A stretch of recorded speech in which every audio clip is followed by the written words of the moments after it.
Hi friends, Dettol సబ్బు నుంచి కపాయి సబ్బుకు మారిపోయినా.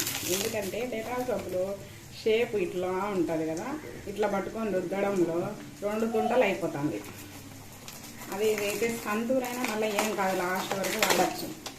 మాకేమో డెటాల్ వాడాలని ఇష్టం. ఇది అనుకోండి ఇట్లుంటుంది కదా, నేను చేయకుండా అంత రోజు అయిపోయినాక దుద్దొచ్చు అనమాట. అది అనుకోండి ఇట్లా పట్టుకుంటామా, ఇంకా షేప్ వల్ల ప్రాబ్లం, అంతేగాని మిగతాది ఏం లేదు. అది బాగుంటుంది, ఇది బాగుంటుంది. అయితే ఇట్లా పట్టుకొని 2 తుంటలు అయిపోతానండి డెటాల్స్.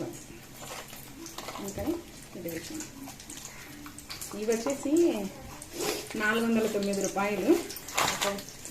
దీని మీద రేటు 99 ఉంది. ఒక్కొక్క సబ్బు వచ్చేసి ఇక్కడ టీఎఫ్ అని ఏ సబ్బులకైనా వస్తుంది, అది 70% ఉంది. దీనికన్నా ఎక్కువ 75 కన్నా వచ్చింది అనుకోండి మంచిది. 70, 72 అన్ని సోపులు ఉంటుంది. 78 వచ్చింది అనుకోండి, అది స్కిన్కి హానికరం కాదనమాట. ఇంకొకటి వచ్చేసి ఈ వెయిట్ ఎంత ఉన్నాయి, ఎన్ని గ్రాములు అయింది చూడండి, 75 గ్రామ్స్ ఇక్కడ ఇచ్చారు. 75